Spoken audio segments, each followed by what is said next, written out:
15 अगस्त 1947 के दिन भारत को अंग्रेजों से आज़ादी तो मिल गई थी, लेकिन जाते जाते अंग्रेज एक ऐसी ज्वाला भड़का गए जिसकी लपटों की गर्मी आज भी महसूस की जा सकती है।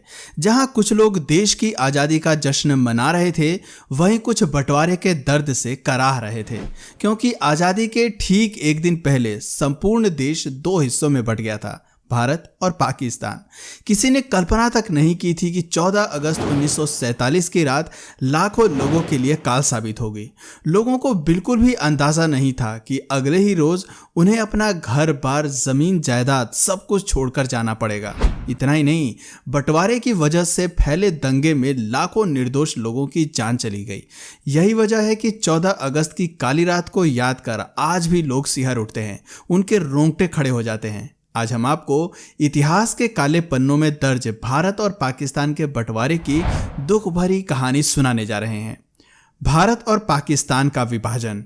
कहते हैं कि एक गलत फैसला किसी की जिंदगी खराब करने के लिए काफी होता है, लेकिन यहां तो सवाल पूरे 33 करोड़ वाली भारतीय जनता का था। सोचिए उन पर क्या गुजरी होगी जब 14 अगस्त की आधी रात को यह घोषणा की गई कि अब देश का बंटवारा हो गया है। भारत और पाकिस्तान दो अलग अलग देश हैं, जहां मुस्लिम बहुल क्षेत्र को पाकिस्तान और हिंदुओं के बहुल वाले क्षेत्र को भारत घोषित कर दिया गया था। भारत और पाकिस्तान की जनता को अब अपने मजहब के हिसाब से किसी एक देश को चुनना था।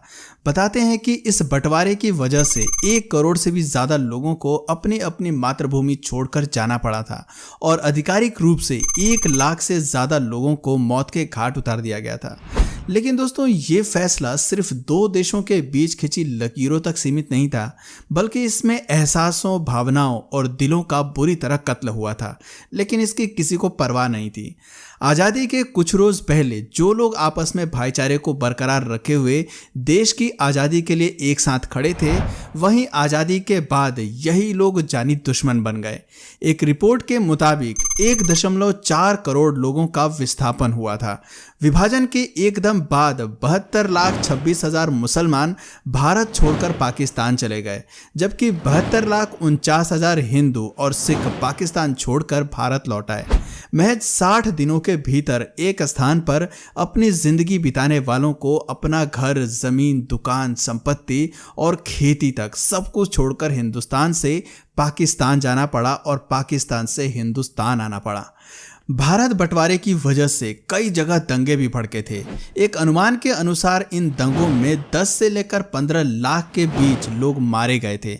वहीं 75,000 से 1 लाख के बीच महिलाओं के साथ बलात्कार, हत्या और अपहरण के मामले सामने आए। 13 अगस्त 1947 को लाहौर से अमृतसर के लिए एक ट्रेन रवाना हुई थी, लेकिन उसमें एक भी जिंदा इंसान अमृतसर नहीं पहुंचा। ट्रेन में सवार होने से पहले ही कई सिखों और हिंदुओं का कत्लेआम कर दिया गया। जब पंजाब बंटवारे की आग में जल रहा था, तब दिल्ली रेलवे स्टेशन से पाकिस्तान के लिए एक स्पेशल ट्रेन निकली, जिसमें पाकिस्तान में पलायन करने वाले सरकारी अफसर, कर्मचारी और उनके परिवार भी मौजूद थे। इस पाकिस्तान स्पेशल ट्रेन को दिल्ली से ठीक ठीक विदा किया गया था, मगर जैसे ही ट्रेन पटियाला के स्टेशन पर पहुंची तो उस ट्रेन पर हमला बोल दिया गया।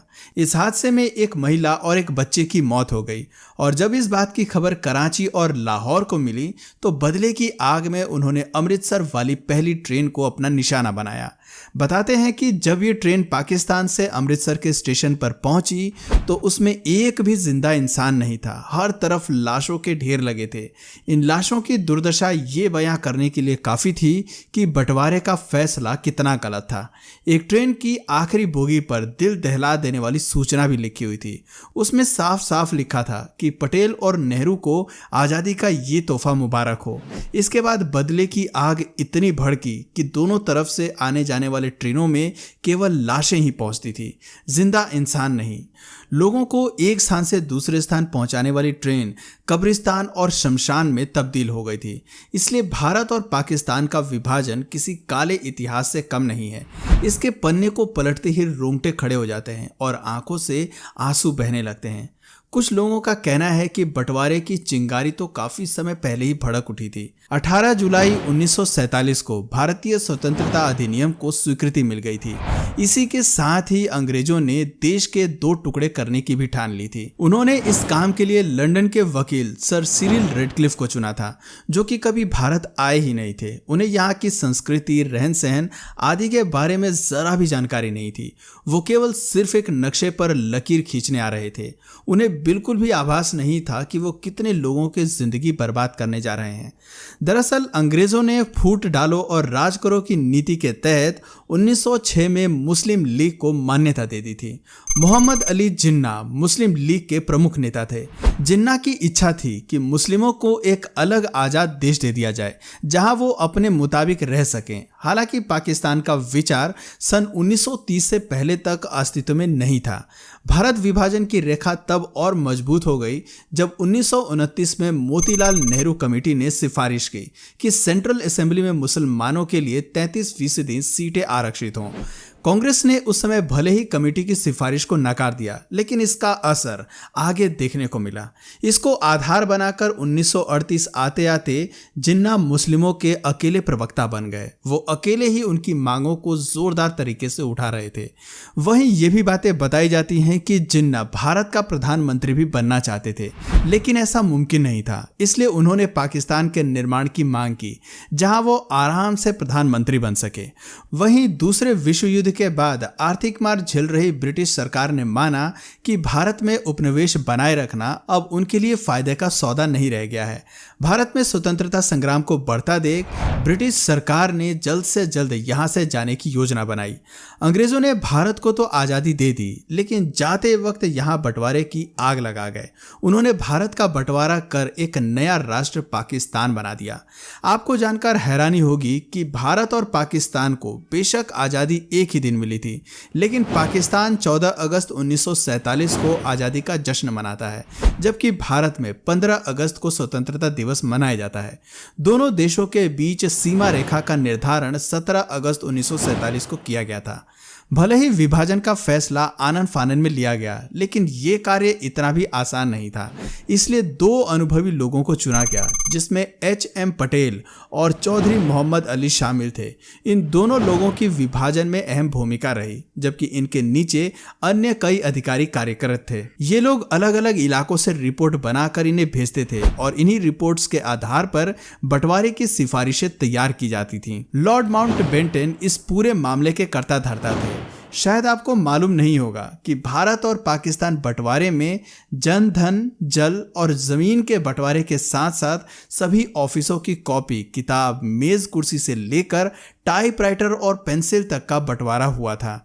ब्रिटिश सरकार की संपत्ति को दोनों देशों के बीच बांटा गया, लेकिन इसे लेकर भी काफी बहस हुई। दरअसल भारत ने शुरुआत में ही पाकिस्तान को 20 करोड़ रुपए की पहली किश्त दे दी थी और 55 करोड़ देने अभी बाकी थे, लेकिन तभी पाकिस्तानी सेना ने कश्मीर पर हमला कर दिया। इस बात पर कड़ी प्रतिक्रिया जाहिर करते हुए भारत सरकार ने बाकी बची रकम यानी 55 करोड़ देने पर रोक लगा दी और कहा कि पहले कश्मीर समस्या को हल कर लिया जाए, ताकि आगे दी जाने वाले राशि का इस्तेमाल सेना पर और भारत के खिलाफ ना हो सके।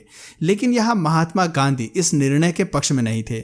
उनका मानना था कि ऐसा करने से दोनों देशों के बीच रिश्ते और खराब हो सकते हैं और अभी अभी आजाद हुए दोनों देशों के बीच के रिश्तों की शुरुआत अच्छी नहीं होगी। गांधी ने सरकार से फौरन पाकिस्तान को शेष राशि देने को कहा।